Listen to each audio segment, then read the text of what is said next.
Hi hello friends, welcome back to my channel SVP kitchen. ఈరోజు మన కిచెన్లో bachelors అయినా బిగినర్స్ అయినా ఈజీగా చేయగలిగే ఒక టేస్టీ లంచ్ బాక్స్ రెసిపీ టమాటా రైస్ని సింపుల్గా ఎలా చేయాలో వీడియోలో క్లియర్గా చూపించాను. వీడియో ఎక్కడ స్కిప్ చేయకుండా ఎండ్ వరకు చూడండి. టమాటా రైస్ని ఎన్నో రకాలుగా చేయొచ్చు. ఈ టమాటా రైస్లో నేను ఎక్కువ మసాలాలు కానీ స్పైసెస్ కానీ ఏం వేయలేదు. టమాటా ఫ్లేవర్తోనే ఈ రైస్ చాలా టేస్టీగా ఉంటుంది. ఈ టమాటా రైస్ని ఇన్స్టెంట్గా 10 మినిట్స్లోనే చేసేయచ్చు. ఆఫ్టర్నూన్ లంచ్లోకి చేసిన రైస్ మిగిలిపోయినప్పుడు ఈవినింగ్ డిన్నర్లోకి ఇలా టమాటా రైస్ చేసి పెట్టండి. ఇంట్లో వాళ్ళందరూ ఇష్టంగా తినేస్తారు. అంత టేస్టీగా ఉంటుంది.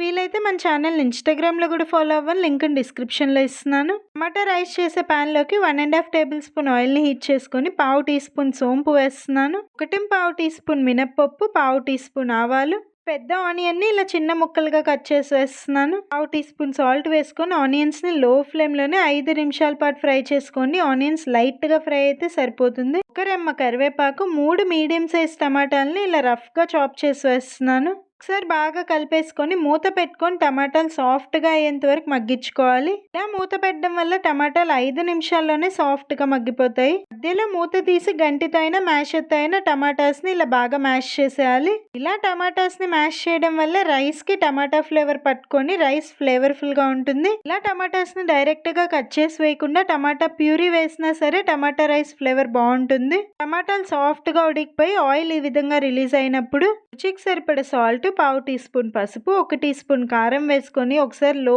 ఫ్లేమ్లో 2 నిమిషాల పాటు ఫ్రై చేసుకోండి. ఉప్పు, కారం, పసుపు, సోంపు అంతే. ఇంక ఎక్స్ట్రాగా స్పైసెస్ ఏం యాడ్ చేయాల్సిన అవసరం లేదు. ముందుగానే ఉడికిచ్చి చల్లారి పెట్టుకున్న రైస్ వేసుకొని రైస్కి టమాటా మిక్స్ పట్టే విధంగా ఒకసారి బాగా కలిపేసుకొని పూర్తిగా చల్లారిన రైస్ వేసే మిక్స్ చేసుకోవాలి. మళ్ళీ రైస్ నార్మల్ హీట్ వచ్చే వరకు కుక్ చేసుకోవాలి. అంటే 5 మినిట్స్ పాటు మీడియం ఫ్లేమ్లో టాస్ చేసుకున్నారంటే రైస్ మళ్ళీ నార్మల్గా హీట్ అయిపోతుంది. లాస్ట్గా ఉంటే కొంచెం కొత్తిమీర కూడా వేసుకొని ఒకసారి బాగా కలిపేసుకొని బౌల్లోకి సర్వ్ చేసుకుంటే టేస్టీ టమాటా రైస్ రెడీ. నార్మల్గా బిర్యానీ స్పైసెస్ అన్నీ వేస్ట్ చేసిన టమాటా రైస్కి ఇలా చేసిన టమాటా రైస్కి టేస్ట్లో చాలా డిఫరెన్స్ ఉంటుంది. ఈ టమాటా రైస్ మైల్డ్ ఫ్లేవర్తో చాలా టేస్టీగా ఉంటుంది. ఇంకా నార్మల్ రైస్ యూజ్ చేశాను. నార్మల్ రైస్ ప్లేస్లో ఉడికించుకున్న బాస్మతి రైస్ అయినా వేసుకోవచ్చు. తప్పకుండా ట్రై చేయాల్సిన రెసిపీ అని చెప్తాను. ఒక్కసారి ఇలా నా స్టైల్లో టమాటా రైస్ని ట్రై చేసి టేస్ట్ అండ్ ఫ్లేవర్ మీకు ఎలా అనిపించిందో నాకు తప్పకుండా కమెంట్ చేయండి. రెసిపీ నచ్చితే వీడియోకి ప్లీజ్ ఒక లైక్ చేయండి. మీ ఫ్రెండ్స్ అండ్ ఫ్యామిలీ మెంబర్స్లో కుకింగ్ బిగినర్స్ ఉంటే వాళ్ళకి రెసిపీ షేర్ చేయండి.